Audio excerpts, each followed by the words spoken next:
বিসমিল্লাহির রহমানির রহিম।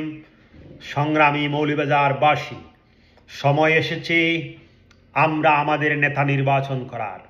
আমরা যখন মসজিদে একজন ইমাম নির্বাচন করি, একজন ইমামের নিয়োগ দেওয়ার জন্য সকলে আমরা বসে থাকি।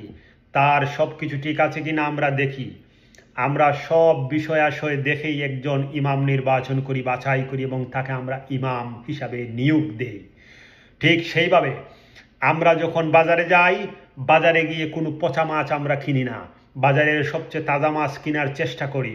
আমরা ঠিক একইভাবে আমরা যখন মৃত হয়ে যাই, আমরা যখন মৃত্যুবরণ করি, আমাদের লাশ যখন কবরে রাখা হয়, আমাদের যখন কবরে সবাই নিয়ে কফিন নিয়ে কবরের পাশে যায়, আমাদের কবরে রাখতে হলে আমাদেরকে কি বলা হয়?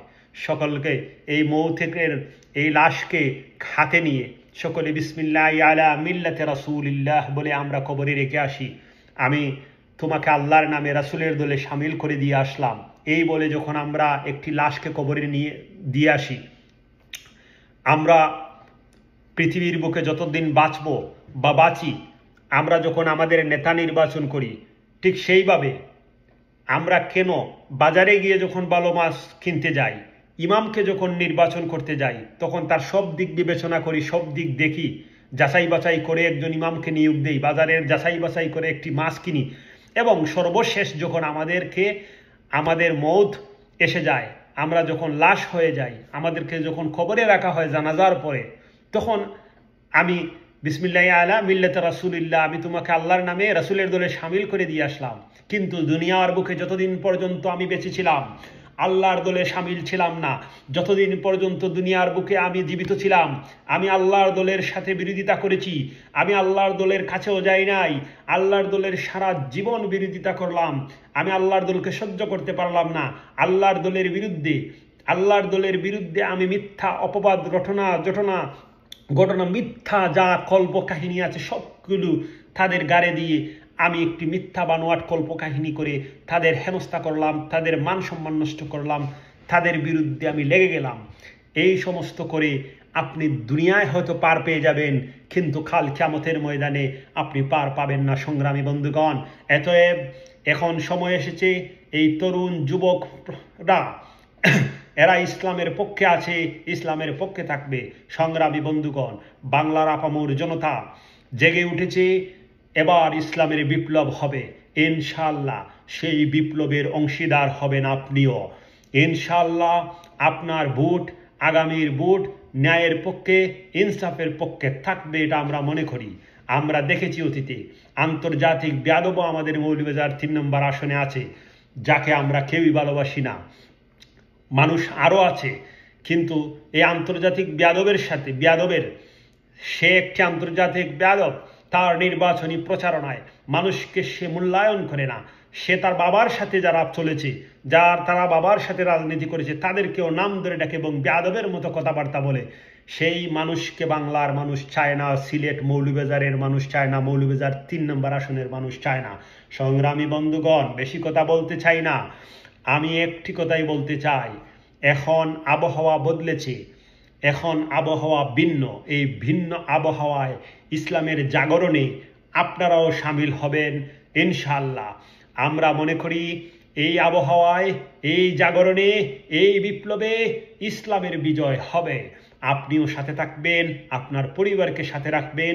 আগামীর ন্যায় এবং ইনসাফের প্রতীক দাঁড়িপাল্লায় ভোট দিয়ে আপনারা ইসলামকে বিজয়ী করবেন। এখন প্রশ্ন আসতে পারে, এখানে ইসলাম বিজয়ী হবে কিভাবে? হ্যাঁ, যারা আল্লাহর জমিনে আল্লাহর দিন প্রতিষ্ঠার আন্দোলন করে, যারা সমাজকে কোরআন দিয়ে পরিচালনা করতে চায়, সংবিধানকে সংসদ ভবনে নিয়ে যেতে চায়, কোরআনের আইন বাস্তবায়ন করতে চায়, কোরআনের শাসন প্রতিষ্ঠা করতে চায়, আল্লাহর হুকুমকে দিন এই জমিনে প্রতিষ্ঠা করতে চায়, রাসূলের সুন্নাহকে যারা এই জমিনে প্রতিষ্ঠা করতে চায়, তারাই তো আল্লাহর দল। এতএব সংগ্রামী বন্ধুগণ, বিপ্লব এখনই হবে, ইসলামী জাগরণ তৈরি হয়েছে। আপনি সতের পক্ষে, ন্যায়ের পক্ষে, ইনসাফের পক্ষে, দাঁড়িপাল্লার পক্ষে আপনার ভোট হবে। এই তারুণ্যের প্রথম ভোট, যুবকের প্রথম ভোট, বৃদ্ধের প্রথম, স্বৈরাচার মুক্তের পরের প্রথম ভোট ইনশাআল্লাহ দাঁড়িপাল্লার পক্ষে হবে। সংগ্রামী বন্ধুগণ, আমরা ভাবতে হবে যে আমাকে এই দুনিয়া ছেড়ে একদিন চলে যেতে হবে।